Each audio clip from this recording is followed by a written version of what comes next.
दोस्तों नमस्कार, ज्ञान पिटारा यूट्यूब चैनल में आप सबका हार्दिक स्वागत है। आज हम लोग पीसी के कुछ कॉमन प्रॉब्लम्स के बारे में डिस्कस करेंगे।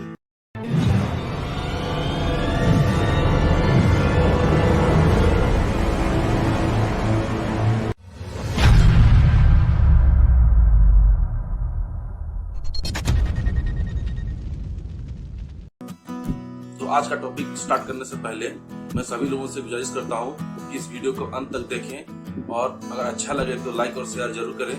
और जो लोग सब्सक्राइब नहीं किए हैं उनसे गुजारिश करता हूँ कि इस चैनल को सब्सक्राइब कर बगल में दिया हुआ बेल आइकन को जरूर दबा दें ताकि आप आगे आने वाले वीडियो का नोटिफिकेशन आप लोगों को मिलता रहे।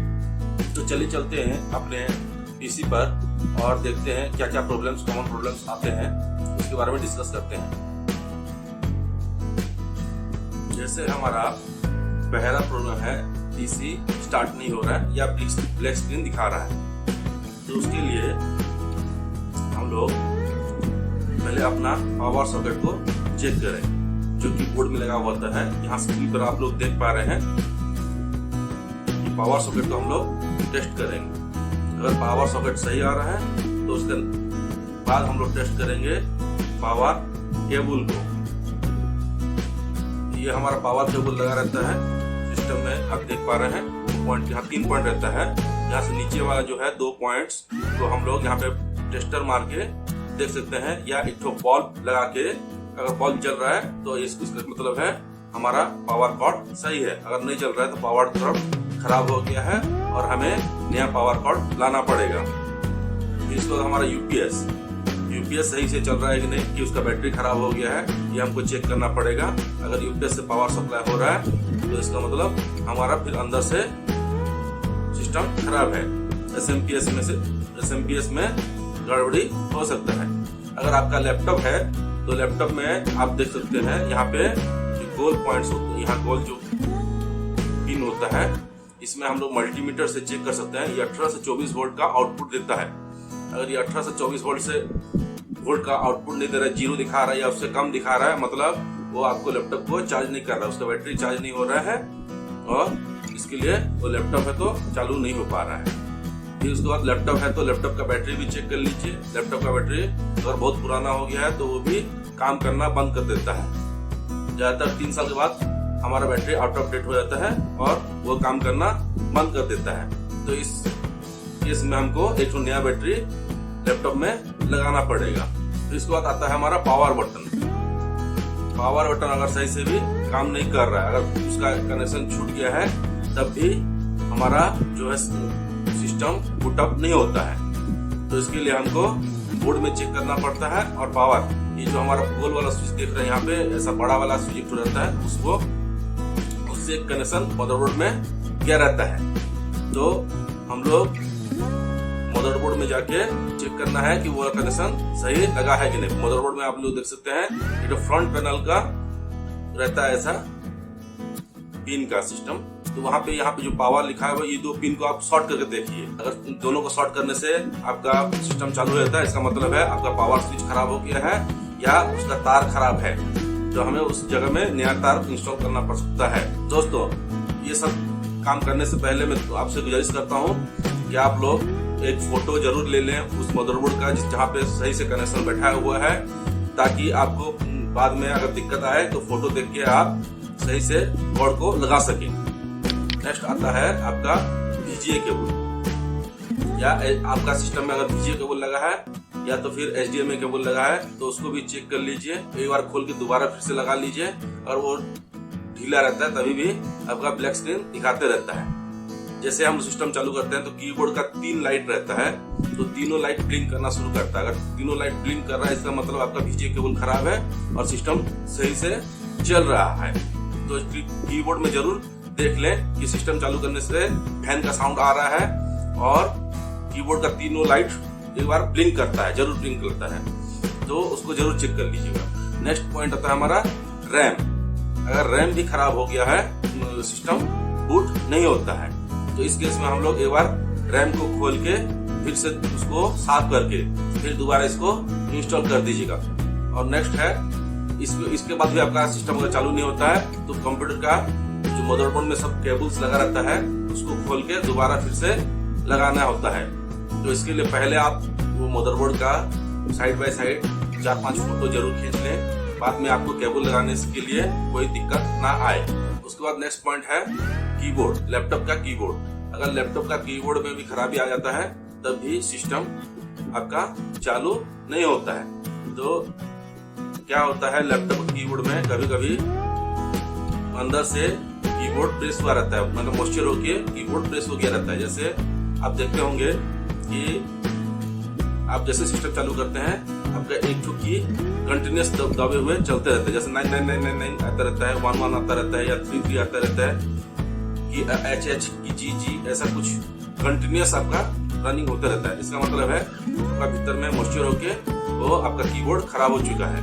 तो इस केस में आपको कीबोर्ड को चेंज करना पड़ता है, नया कीबोर्ड लगाना पड़ता है। इसके बाद भी अगर आपका सिस्टम चालू नहीं होता है तो इसके लिए क्या करना पड़ता है, आपका मदरबोर्ड खराब हो गया रहता है और इसके लिए आपको सर्विस सेंटर ले जाना पड़ता है। तो दोस्तों ये था सारा आपका ब्लैक स्क्रीन का प्रॉब्लम का सॉल्यूशंस। तो मेरे साथ वीडियो के अंत तक बने रहिए ताकि मैं आपको इसका डेमो भी आपको बाद में दिखाऊंगा। तो जैसे आप लोग यहाँ पे देख पा रहे हैं, मैं एक मदरबोर्ड का दिखा रहा हूँ। ये वाला जो स्लॉट है यहाँ पे आपका रैम लगता है, यहाँ पे ये आपका प्रोसेसर लगा हुआ है और यहाँ पे आपका फैन और हीट सिंक लगा रहता है जो कि प्रोसेसर को ठंडा करते रहता है। तो यहाँ पे आपका जो है ये माउस और कीबोर्ड लगाता है। यहाँ पे आपका आ जाता है VGA केबल लगा रहता है, ये आपका USB पोर्ट है, यहाँ पे आपका माइक, हेडफोन ये सब का जैक लगा हुआ है। तो यहाँ पे आपका है पावर, यहाँ पे आपका लगता है जो SMPS से आता है, यहाँ पावर आपका कॉर्ड लगता है। यहाँ पे तो लगता है 4 पिन वाला पावर सेक्शन, यहाँ पे पावर इनपुट रहता है। और ये आपका जो फ्रंट पैनल है, ये फ्रंट पैनल का केबल यहाँ पे लगता है। ये आपका जो देख रहे हैं यहाँ पे फ्रंट पैनल केबल लगता है। यहाँ से हमको जो स्टार्ट बटन का चेक करना रहता है। तो दोस्तों ये मोटा मोटे आपका मदरबोर्ड के ऊपर में लिखा हुआ है, आप लोग इसको एक बार नोट डाउन करके रख लीजिए। तो नेक्स्ट आपका आता है विंडोज नॉट बूटिंग। और आपको जो ये जो ब्लैक स्क्रीन में दिखा रहा है, ये मैसेज आपको अगर दिखा रहा है तो इसके लिए क्या करना रहता है हम लोग आज जानेंगे। कीबोर्ड को चेक, लैपटॉप अगर आपका है तो कीबोर्ड जरूर चेक कर लें कि कहीं यहाँ पे कोई सा की प्रेस होके कंटिन्यूस नहीं चल रहा है। तो कंटिन्यूस चल रहा है तो एक तो कीबोर्ड हमको नया लगाना पड़ेगा। नेक्स्ट पॉइंट है हार्ड ड्राइव का केबल। तो हार्ड ड्राइव का 2 टाइप का केबल होता है हमारा, साटा और पाटा केबल होता है। तो ये होता है आपका पाटा केबल और ये होता है आपका साटा केबल। तो आप ये पिन मदरबोर्ड में जाके खोल के इसको दोबारा रीइंस्टॉल करें और चेक करें कि आपका सिस्टम बूट हो रहा है कि नहीं हो रहा है। तीसरा पॉइंट है आपका हार्ड ड्राइव में साउंड आना। आप ध्यान से सुनिए, हार्ड ड्राइव में kit kit kit kit kit का साउंड अगर आ रहा है तो आपका हार्ड ड्राइव में कुछ खराबी आ चुका है और आपका इस पॉइंट में हार्ड ड्राइव को बैकअप लेके दूसरा हार्ड ड्राइव लगाना पड़ सकता है। तो इस केस में भी आपका क्या होता है, सिस्टम बूट नहीं करता है। अब नेक्स्ट होता है बायोस सेटअप। बायोस सेटअप में जाके आप लोग चेक कर सकते हैं कि आपका हार्ड डिस्क उसमें अटैच दिखा रहा है कि नहीं दिखा रहा है। अगर हार्ड डिस्क अटैच नहीं दिखा रहा है मतलब आपका हार्ड डिस्क खराब हो गया है, या तो केबल खराब हो गया है या तो हार्ड डिस्क खराब हो गया है।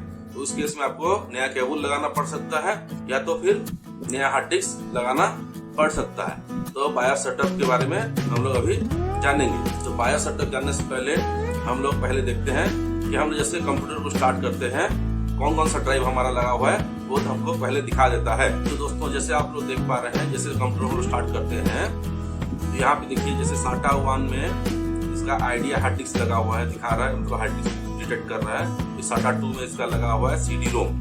तो यहाँ पर अगर नहीं दिखा रहा है तो हमको बायोस सेटअप में जाना पड़ता है। बायोस सेटअप जाने के लिए हमें डेल का बटन नहीं तो F2 का बटन प्रेस करना पड़ता है। दोस्तों ज़्यादातर सिस्टम में डेल बटन से ही हम लोग बायोस सेटअप में जा सकते हैं। जैसे आप सिस्टम बूट करते हैं नीचे वो आपको दिखा देता है। जैसे आप एक स्क्रीन पे देख पा रहे हैं, यहाँ डेल प्रेस करने से बायोस सेटअप में जा सकते हैं। और दूसरा एक सिस्टम में आप दिखाता हूँ, जैसे press F2 to enter setup, ऐसा आपको नीचे दिखा देगा। जैसे यहाँ पे मेरे सिस्टम में आप लोग देख पा रहे हैं F2 दबाने से मैं बायोस सेटअप में जा सकता हूँ। तो अभी मैं F2 प्रेस करके बायोस सेटअप में जा रहा हूँ। तो दोस्तों हम लोग आ गए हैं अपने बायोस सेटअप में। तो यहाँ पे हम लोग देख पा रहे हैं ऊपर इन्फॉर्मेशन लिखा हुआ है और हमारा जो सिस्टम का पूरा डिटेल वो दिया हुआ है। जैसे इसका प्रोडक्ट नेम, इसका बायोस वर्जन, कौन सा CPU लगा हुआ है, हार्ड डिस्क के बारे में बता रहा है और CD ड्राइव लगा हुआ है, ये भी हमको लास्ट में दिखा रहा है। तो हम लोग यहाँ से देख सकते हैं कि हमारा हार्ड डिस्क अटैच है कि नहीं है। अगर अटैच नहीं दिखा रहा है, अगर ब्लैंक दिखा रहा है हार्ड डिस्क, तो इस जगह में हमको हार्ड डिस्क का केबल चेक करना पड़ता है और दरकार पड़ा तो नया हार्ड डिस्क भी लगाना पड़ सकता है। हमारा नेक्स्ट पॉइंट है विंडोज करप्ट। अगर विंडोज करप्ट हो गया होगा तो भी हमारा सिस्टम जो है वो बूट नहीं करता है। इस केस में हमको क्या होता है, हमारा जो सिस्टम को होता है उसको फॉर्मेट करना पड़ता है।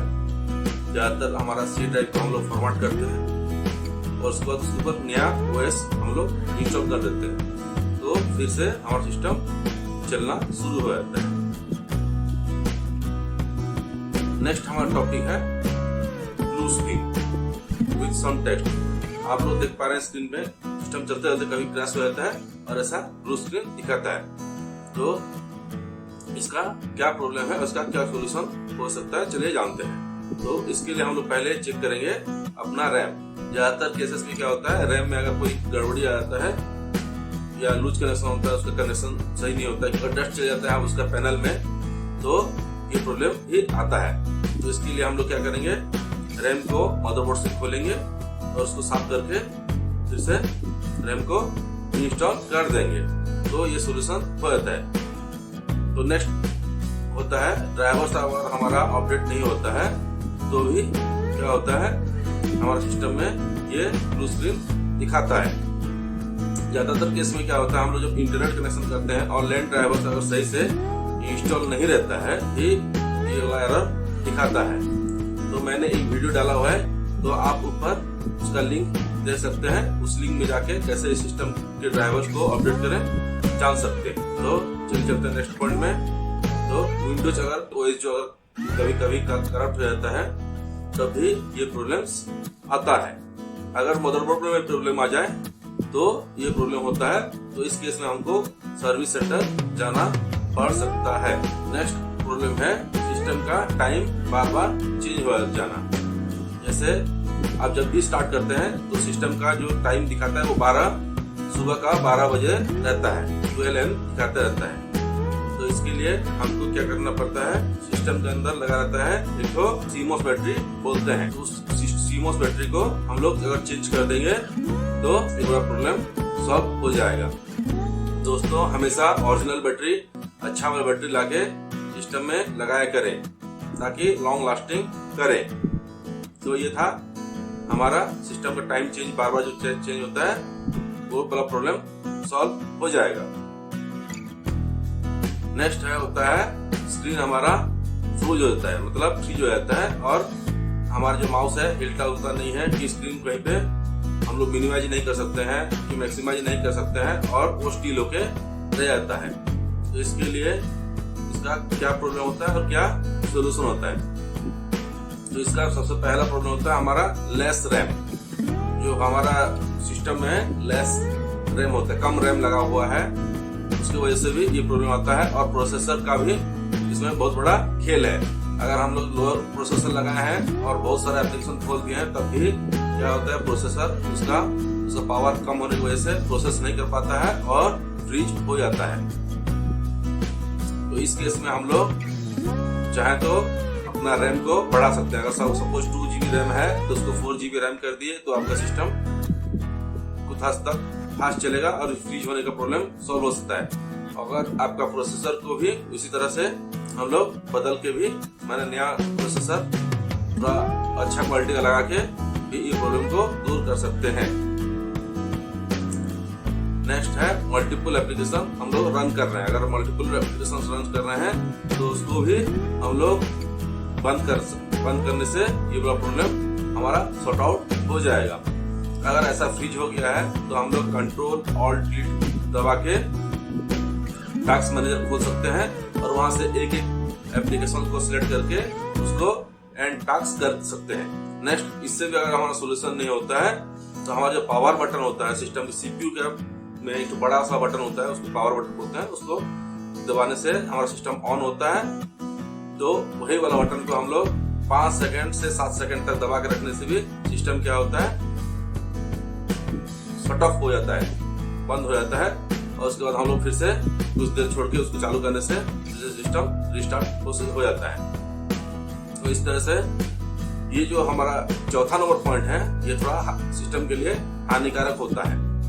तो ये वाला सबसे एंड में हम लोग यूज करते हैं। इससे क्या होता है, विंडोज करप्ट होने का भी बहुत बड़ा चांस रहता है। तो ये वाला जो चौथा नंबर पॉइंट है, इसको सोच समझ कर यूज करें। नेक्स्ट होता है ड्राइवर्स, अगर हमारा अपडेट नहीं रहता है तब भी ये प्रॉब्लम्स आते हैं। तो दोस्तों, आप लोग अपने सिस्टम का जितने भी हार्डवेयर लगे हैं उसका ड्राइवर्स को जरूर अपडेट कर लें। तो मैंने ड्राइवर्स कैसे अपडेट करते हैं उसका वीडियो पहले से ही डाल रखा है, आप जरूर उसको विजिट करके देख लें। नेक्स्ट है विंडोज करप्ट होने से। विंडोज में अगर छोटा मोटा खराबी आ गया है तब भी हमारा सिस्टम तो चलता रहता है, लेकिन ये फ्रोजन स्क्रीन हमको दिखा सकता है। तो इस केस में हमको सिस्टम को फॉर्मेट करना पड़ता है और नया ओएस डालना पड़ सकता है। मदरबोर्ड में प्रॉब्लम होने से भी ये वाला आपको प्रॉब्लम आ सकती है। तो इस केस में हमको मदरबोर्ड चेंज करना पड़ सकता है या तो फिर सर्विस सेंटर ले जाके दिखाना पड़ सकता है। नेक्स्ट है नॉइज फ्रॉम सीपीयू। आपका जो सीपीयू होता है उसमें से बहुत सारा नॉइज आ रहा है, किट का साउंड आ रहा है, किरकर का साउंड आ रहा है। तो ये आपका ये वाला इशू सॉल्व हो सकता है। तो इसके लिए आपको सीपीयू खोलना पड़ सकता है और वहाँ पे चेक कीजिए कि जो हमारा हीटसिंक होता है, प्रोसेसर ऊपर में हीटसिंक लगाता है, उसके ऊपर में एक फैन लगाता है। उस फैन में कहीं पे कोई केबल तो टच नहीं हो रहा है, इसकी वजह से साउंड हो रहा है। तो वो अगर टच हो रहा है तो वो केबल को थोड़ा सा दूर हटाने का कोशिश कीजिए। फिर से सिस्टम को ऑन करके आप चेक कर सकते हैं कि कहीं साउंड तो आ रहा है या बंद हो गया है। नेक्स्ट पॉइंट होता है आपका जो प्रोसेसर ऊपर में हीटसिंक के ऊपर फैन लगा हुआ है और हमारा जो एसएमपीएस के अंदर भी एक तो फैन होता है। उन सब फैंस को डस्ट जो है, अगर डस्ट बैठा हुआ तो उसको साफ जरूर कर दें। अगर डस्ट बैठा रहता तो इम्बैलेंस होता है और वो फैन आपका साउंड करता है। नेक्स्ट चेक कीजिए आपका जो हीटसिंक है, प्रोसेसर ऊपर हीटसिंक है, उसके वो फैन का ब्लेड कहीं टूटा तो नहीं है। अगर टूटा है तो आपको संगे संग एक नया फैन बदलना पड़ सकता है। नेक्स्ट है आपका नॉइज फ्रॉम फैंस। अगर पुराना होता है फैन तो उसका क्या होता है, वायरिंग खराब हो गया रहता है, तो वो इम्बैलेंस होकर भी साउंड करते रहता है। तो उस केस में भी हमको क्या होता है, फैन को बदलना पड़ सकता है। फिर नेक्स्ट होता है नॉइज फ्रॉम हार्ड ड्राइव। अगर हार्ड ड्राइव खराब हो रहा है तो उसमें से भी kit kit kit kit kit kit का साउंड आता रहता है। इस केस में आपको क्या करना होता है, हार्ड ड्राइव का जितना भी मैटर्स है, जो भी आपका फाइल्स है, उसको बैकअप जरूर ले लेना है और नया हार्ड डिस्क लगाना जरूरी हो जाता है। नेक्स्ट हमारा होता है PC restart in regular interval. हमारा पीसी कुछ देर चलता है, फिर रिस्टार्ट हो जाता है, फिर चलता है, फिर रिस्टार्ट हो जाता है, या तो फिर बूट होते रहता है, विंडोज का सिंबल दिखा के रिस्टार्ट हो जाता है। तो इस केस में क्या होता है, आपका जो अगर फैन में डस्ट बैठा हुआ है तो उसको जरूर पहले साफ कर लें। नेक्स्ट, अगर हीटसिंक के ऊपर भी आपका डस्ट बैठा हुआ है तो भी उसको साफ कर लें। यहाँ पे आप लोग फोटो में देख पा रहे हैं, हीटसिंक के नीचे जो है ये प्रोसेसर है, उसके बाद ये हीटसिंक होता है, उसके बाद ये फैन रहता है। ये फैन और हीटसिंक, ये दोनों में से आप लोग डस्ट को एक सॉफ्ट ब्रश लेके, पेंटिंग वाला ब्रश आता है, सॉफ्ट ब्रश लेके उसको झाड़ सकते हैं। नेक्स्ट आता है आपका प्रोसेसर हीट होना। उसमें उस केस में क्या होता है, हमको प्रोसेसर का हीटसिंक के ऊपर लगा हुआ फैन को चेंज करना पड़ सकता है। दूसरा केस होता है हमारा बहुत सारा एप्लीकेशन खोल देना, खोल के उसको बैकग्राउंड में उसको रन कराना। उससे क्या होता है, प्रोसेसर ऊपर में लोड पड़ता है और प्रोसेसर गर्म होता है। प्रोसेसर गर्म होने से भी, ज्यादा गर्म हो जाने से भी क्या होता है, सिस्टम रिस्टार्ट हो जाता है। नेक्स्ट होता है हमारा हीटसिंक जो है कभी कभार लूज हो जाता है, सही से नहीं बैठा रहता है। तो वो चेक कर लीजिए आपका जो हीटसिंक है वो हिल तो नहीं रहा है। अगर हिल रहा है मतलब वो लूज कनेक्शन हो रहा है। तो उस केस में उसको सही से बिठा के टाइट कर लीजिए तो आपका प्रॉब्लम सॉल्व हो सकता है। नेक्स्ट है नॉइज फ्रॉम फैंस। अगर हीटसिंक के ऊपर लगा हुआ फैन में भी साउंड हो रहा है, उस केस में आपको फैन को बदलना पड़ सकता है। नेक्स्ट है फैन ब्लेड ब्रेक करने से। अगर हीटसिंक के ऊपर लगा हुआ फैन ब्लेड कभी टूट गया हो तो वो इम्बैलेंस हो जाता है और सही से नहीं चलता है, जिससे वो प्रोसेसर को ठंड नहीं कर पाता है, तब भी ये प्रॉब्लम आता है। या तो फिर वो फैन टोटल ही नहीं चल रहा है तब भी प्रॉब्लम आता है, या स्लोली चल रहा है। क्या होता है, जैसे प्रोसेसर गर्म होता है हमारा फैन स्पीड चलता है, अब अगर कूल हो जाता है तो भी वो स्लो चलता है, ऑटोमेटिक ही स्पीड कम बेसी होते रहता है। अगर वो प्रोसेसर हीट हो रहा है और स्पीड नहीं ले पा रहा है, स्लोली ही घूम रहा है, मतलब वो फैन खराब हो गया, हमको नया फैन का जरूरत है और नया फैन लगाने से ये प्रॉब्लम सॉल्व हो सकता है। नॉइज फ्रॉम हार्ड ड्राइव, तो उस केस में क्या होता है, हमारा जो है डाटा केबल उसको नया चेंज करना पड़ सकता है, या तो हार्ड ड्राइव को भी चेंज करना पड़ सकता है। तो नेक्स्ट हमारा है इंटरनेट का प्रॉब्लम। हमारा इंटरनेट अगर नहीं आ रहा है या स्लो चल रहा है तो उसको कैसे जानेंगे और कैसे उसका सोल्यूशन निकालेंगे। तो पहले हम लोग अपना पीछे जो लगता है लैन केबल, तो लैन केबल को जरूर चेक कर लें कहीं वो लूज तो नहीं है। अगर वो लूज है तो भी हमारा इंटरनेट का प्रॉब्लम आता है, नेट नहीं चलती है। नेक्स्ट है हमारा लैन ड्राइवर या वाईफाई से अगर चला रहा है तो वाईफाई ड्राइवर उसका वो अपडेट है कि नहीं है। तो लैन ड्राइवर और वाईफाई ड्राइवर हमारा अपडेट है कि नहीं कैसे जाने। जो माई कंप्यूटर सिंबल होता है उसके ऊपर राइट क्लिक करेंगे और मैनेज, इसके बाद हम लोग जाएंगे डिवाइस मैनेजर में। यहाँ पे आप लोग देख सकते हैं अगर कोई सा अपडेट इनकम्प्लीट है तो यहाँ पे एक येलो मार्क दिखाएगा, तो जान लीजिए आपका वो ड्राइवर अपडेट नहीं है। यहाँ पे जैसे हमारा ये है नेटवर्क एडेप्टर, इसको हम लोग एक्सपांड करते हैं। यहाँ पे जैसे देख सकते हैं आपका ब्लूटूथ डिवाइस है, तो इसके बाद हमारा ये जो है मेरा वाईफाई का है, देखिए हमारा अपडेट है। उसके बाद ये है लैन का, ये सारा हमारा अपडेटेड है। अगर आपका अपडेटेड नहीं है तो यहाँ पे येलो मार्क दिखाते रहेगा, तो आप समझ जाइए आपका ड्राइवर्स अपडेट नहीं है और ड्राइवर को जरूर अपडेट कर लें। और ड्राइवर्स कैसे अपडेट करते हैं इसका मैं वीडियो पहले से ही डाला हुआ है। नेक्स्ट थर्ड पॉइंट है इंटरनेट का स्पीड कैसे चेक करें। तो इंटरनेट का स्पीड चेक करने के लिए हम लोग क्रोम ब्राउजर खोलेंगे। हम लोगों ने खोल लिया है अपना क्रोम ब्राउजर। अब उसमें टाइप करेंगे इंटरनेट स्पीड टेस्ट और एंटर करेंगे। पहला जहां यहाँ पे आ रहा है हमारा जो रन स्पीड टेस्ट, यहाँ पे क्लिक करेंगे तो ये हमारा स्पीड टेस्ट करके बता देगा।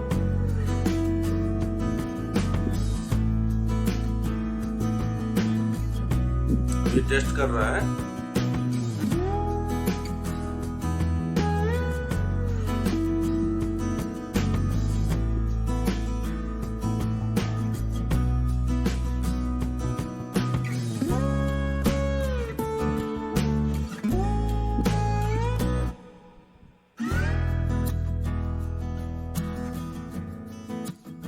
अब ये अपना टेस्ट रिजल्ट हमको दे दिया है।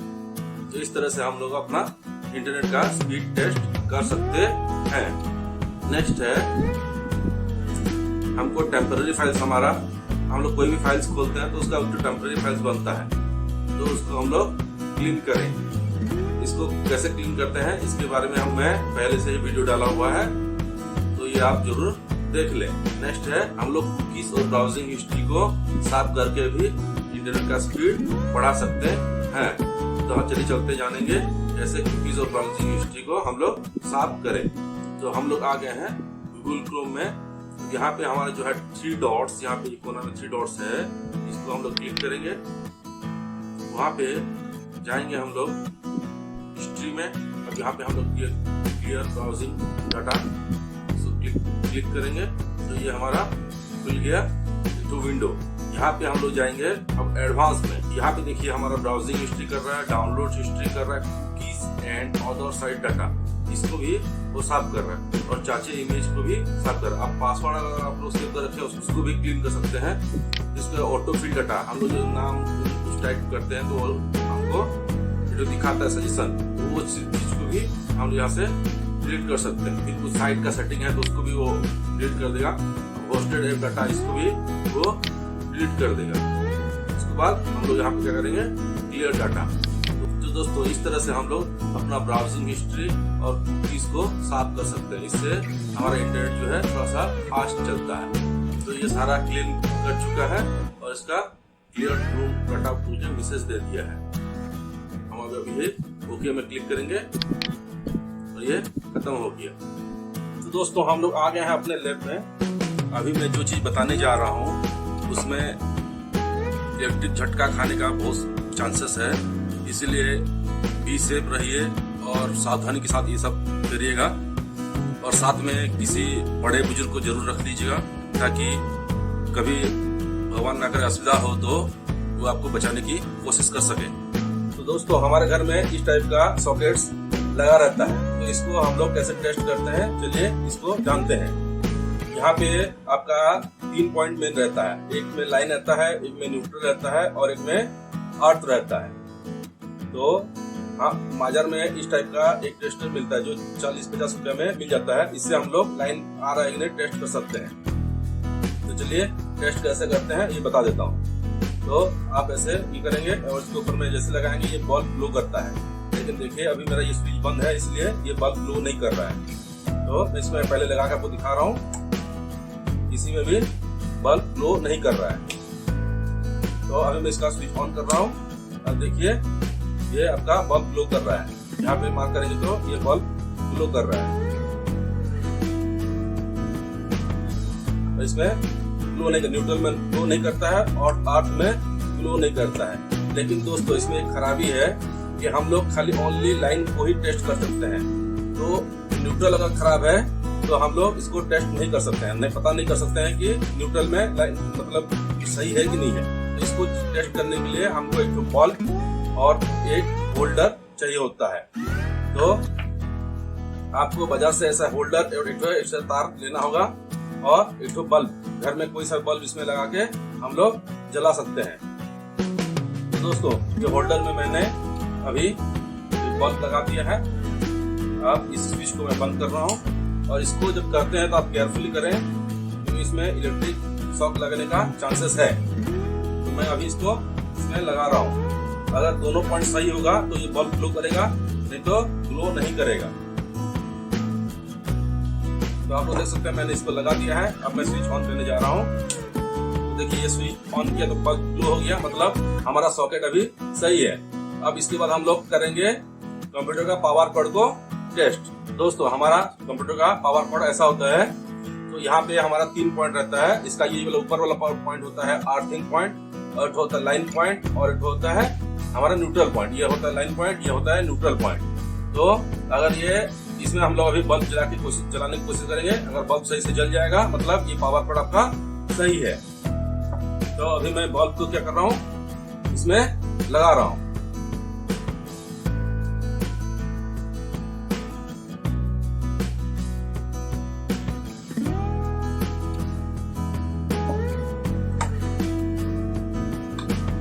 अब मैं इसको पावर सप्लाई दे रहा हूँ। अगर बल्ब जलेगा मतलब ये तार सही है।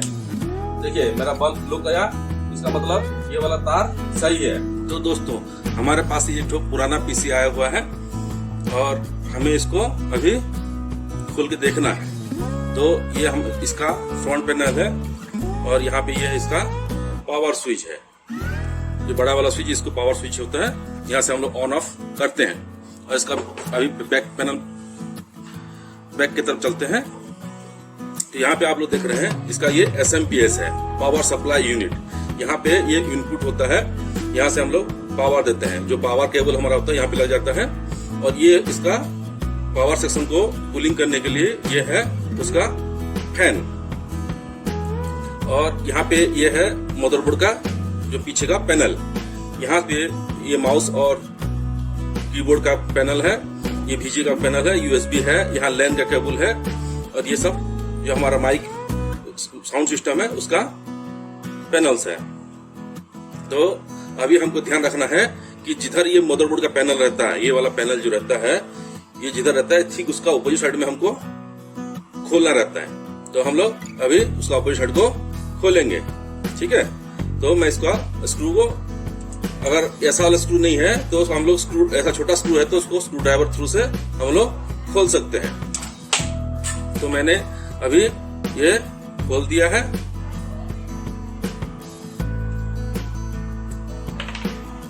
अब इसको मैं सुला दे रहा हूं।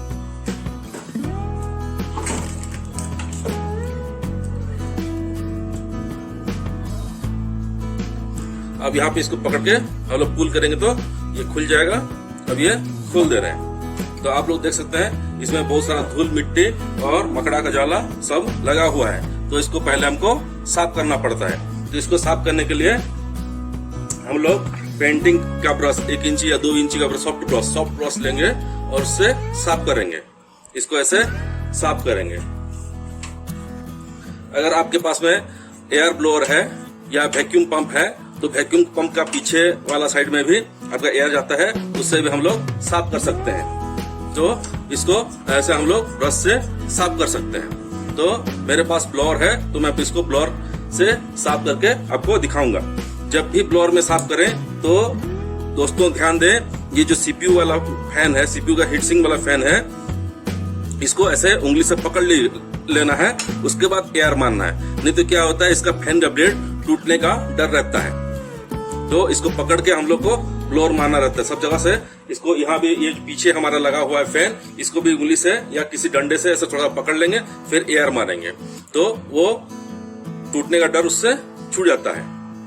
दोस्तों आप लोग देख सकते हैं यहाँ हीट सिंक में बहुत सारा धूल जमा हुआ है। ये जो हीट सिंक है यहाँ पे बहुत सारा धूल जमा हुआ है। इसको जरूर से अच्छा से आप साफ करेंगे तो ये ठंडा होने के लिए बहुत अच्छा काम करेगा। जब फैन का हवा जाएगा तो वो धूल हट जाने के कारण में जो अच्छा से कूलिंग कर पाएगा और ये प्रोसेसर आपका थोड़ा फास्ट चलेगा। अब मैं थोड़ा मोटा मोटी आपको बता देता हूँ। ये आपका है रैम और ये आपका उसको पकड़ने के लिए होल्डर है। तो रैम खोलने के लिए हमको ये जस्ट ये 2 होल्डर है यहाँ पे, उसी होल्डर को जस्ट खींचना है पीछे। ऐसे जब जैसे खींचेंगे वो रैम को ऊपर फेंक देगा। देखिए ऊपर फेंक दिया। अब हम इसको ऐसे पकड़ के निकाल सकते हैं। देखिए ये आगे निकल के, अब हमको ये वाला जो गोल्डन प्लेट्स है इसको अच्छा से साफ करना है। अब मैं दूसरा भी आपको निकाल के दिखाता हूँ। यहाँ जो 2 क्लिप है इसको जस्ट प्रेस करना है और ये ऊपर फेंक देगा। ये देखिए दूसरा भी आपका निकल गया।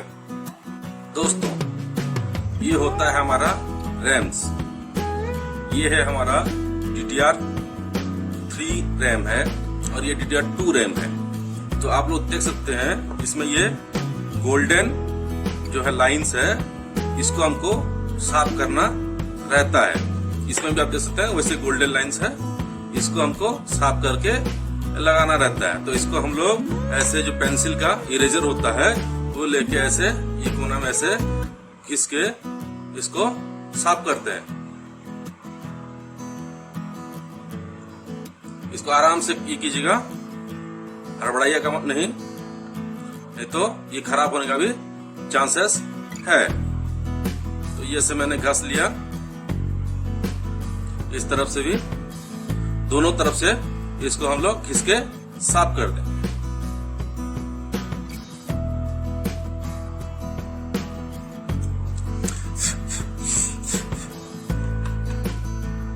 इसको भी मैं साफ कर दे रहा हूं।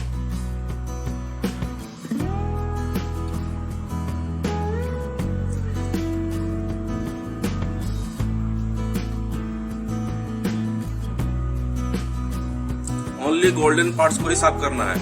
देखिए उसके साइड में बगल में छोटा छोटा आईसी सब लगा हुआ है, उसको जैसे चोट ना पहुंचे इसका ख्याल जरूर रखें।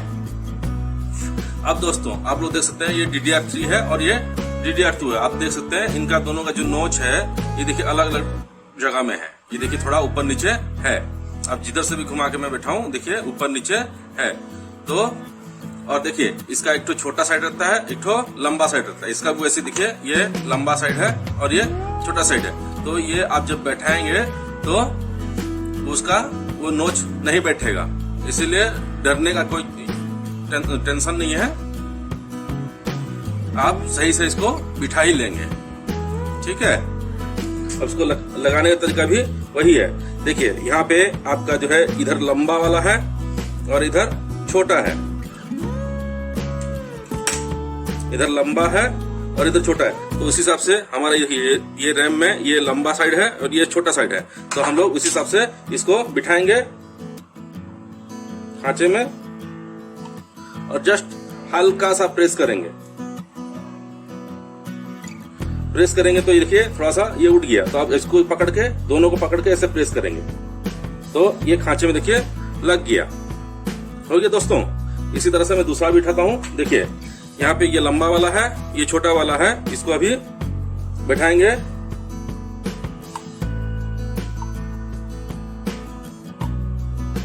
ठीक है, अब इसको प्रेस करेंगे, प्रेस करने से थोड़ा सा उठ गया। अब इसको दोनों को ऐसे पकड़ेंगे उंगली से और इसको क्या करें ऐसे प्रेस कर देंगे, ये फिक्स हो गया।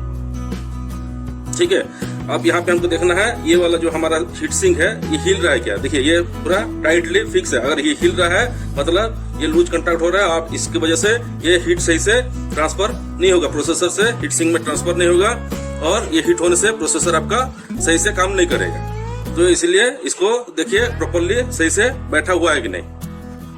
ठीक है, नेक्स्ट ये आपका है बैटरी, सीमोस बैटरी बोलते हैं इसको। ये बैटरी आपका CR2032 नंबर है। ये वाला आपको खोलने के लिए जस्ट स्क्रू ड्राइवर या कुछ भी आपको पास में जो भी है, जैसे ये कैंची मैंने लिया और इसको जस्ट यहाँ पे एक रहता है, इसको जस्ट पुल कर देंगे तो ये पुश कर देंगे तो ये वाला आपका निकल के आ गया।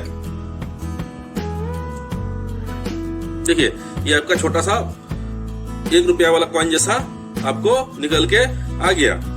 CR2032 ये वाला नंबर है इसका। इसको आप जाके किसी भी इलेक्ट्रॉनिक स्टोर से इसको परचेज करके लाके फिर से बिठाना है। तो ये जो प्लस सिंबल है, देखिए यहाँ पे प्लस सिंबल है, ये प्लस सिंबल ऊपर की तरफ रहेगा। इसको लेके बस हमको यहाँ पे लेके पुश कर देना है। पुश कर देने से ये बैठ जाएगा, तो आपका जो टाइम वाला प्रॉब्लम है ये भी सॉल्व हो जाएगा। अब यहाँ हमारा फ्रंट पैनल आपका देख सकते हैं, ये जो कलरफुल वाला वायर है ये आपका फ्रंट पैनल, जो पावर स्विच होता है, पावर का लाइट होता है, रिस्टार्ट का स्विच होता है, ये सब यहाँ पे लगा रहता है। तो यहाँ पे अगर इसका कहीं पे ट्रबल आता है तो वो सब काम करना बंद कर देता है, तो इसको हम लोग चेक करके बिठा सकते हैं। ठीक है, तो ये वाला है आपका जो आगे सामने में USB पोर्ट रहता है उसका ये पैनल है। ये जो USB पोर्ट है यहाँ से ये कनेक्शन जाता है। ये जो SMP ये SMP ये पावर सेक्शन है, ये यहाँ से आपका जो आता है एक ठो लगा हुआ है यहाँ पे, और दूसरा जो 4 वाला है यहाँ पे लगा हुआ है। ये इस फैन को और CPU को पावर देता है और ये टोटल बोर्ड को पावर देता है। दोस्तों ये है पाटा डाटा कोड है, ये पुराना सिस्टम है उनके पाटा डाटा कोड है। अभी नया सिस्टम में पतला वाला आता है, मैं उसको भी खोल के आपको दिखाऊंगा, वो साटा वाला रहता है। यहाँ पे आपका साटा वाला पोर्ट भी रहता है। मैं दोस्तों मेरे पास अभी साटा वाला हार्ड डिस्क वाला सिस्टम नहीं है, लेकिन मेरे पास साटा वाला एक ठो हार्ड डिस्क है और उसका कॉर्ड भी है, तो मैं आपको उसको लगाना और खोलना सिखा देता हूँ। तो ये देखिए इसका ये रहता है पावर सेक्शन और ये रहता है तो इसका डाटा वाला कॉर्ड लगता है। तो ये देखिए आपका ये चौड़ा रहता है, ये वाला है पावर कॉर्ड, इसका ऐसा रहता है, SMPS से आपका आया रहता है, और ये होता है उसका डाटा कॉर्ड। तो दोस्तों जब भी खोलें या लगाएं, ये आप जरूर ध्यान दें कि उसमें सेफ्टी लॉक तो नहीं है। ये देखिए ये जो पिन होता है ये वाला सेफ्टी लॉक होता है, और ये अगर सेफ्टी लॉक में लगा रहता है आप खींच देंगे तो ये आपका जो है पॉइंट्स टूट जाता है। तो जब भी आप लगाएं ऐसे ये सही तरीका उसका है, ये पुश करके लगाना, और जब भी खोलें इसको प्रेस करके खोलना होता है। इसको लगाना ऐसा होता है और इसको प्रेस करके खोलना होता है। और कोई सा डायरेक्ट भी होता है, जैसे ये आपका अभी सेफ्टी वाला पिन है, हो गया, और ये वाला इसको जस्ट ऐसा पुश करना है तो ये हार्ड डिस्क में लगा रहता है। तो हार्ड डिस्क अगर किट किट के साउंड आ रहा है तो मतलब इसका मतलब है आपको हार्ड डिस्क चेंज करना रहता है, और नहीं तो फिर पहले पावर केबल चेक कर लीजिए और उसका डाटा केबल जरूर चेक कर लीजिएगा। ये देखिए ये बिना सेफ्टी वाला आपका डाटा केबल है, ये इसमें पुश करने का कोई सिस्टम नहीं दिया है, ये डायरेक्ट लगा सकते हैं, निकाल सकते हैं। लेकिन अगर उसमें सेफ्टी लॉक दिया हुआ है तो जरूर सेफ्टी लॉक को चेक करके ही खोलें, नहीं तो आपका हार्ड डिस्क खराब होने का चांसेस बहुत है। ठीक है, ये जैसे डायरेक्ट लग गया, ये डायरेक्ट खुल गया, डायरेक्ट लग गया, डायरेक्ट खुल गया। इसी तरह से ये लगने टाइम तो डायरेक्ट लग जाएगा, ऐसे पुश कर दिया लग गया, लेकिन खोलेंगे तो ये इसको तोड़ते हुए निकल आएगा। तो इसीलिए हमको इसको प्रेस करके खोलना है, ये जरूर ध्यान में रखें। और खोल के आप इसको फूंक मार के फिर से लगा सकते हैं। फूंक मार के लगा देंगे उसका धूल उड़ जाएगा और फिर से सही से काम करेगा। तो दोस्तों आज के लिए बस इतना ही। अगले टॉपिक में हम लोग सिस्टम को कैसे फॉर्मेट करते हैं, कैसे नया ओएस डालते हैं, इस बारे में डिस्कस करेंगे। तो अगर आपको ये वीडियो अच्छा लगा हो तो कमेंट में जरूर बताएं, और कोई समस्या हो वो भी हमें कमेंट्स में जरूर बताएं, ताकि मैं उसका सॉल्यूशन आगे के वीडियो में ला सकूं। और जो लोग अभी तक सब्सक्राइब नहीं किए हैं उनसे फिर से गुजारिश करता हूं कि इस चैनल को सब्सक्राइब जरूर कर दें और ज़्यादा से ज़्यादा लाइक और शेयर कर दें। धन्यवाद।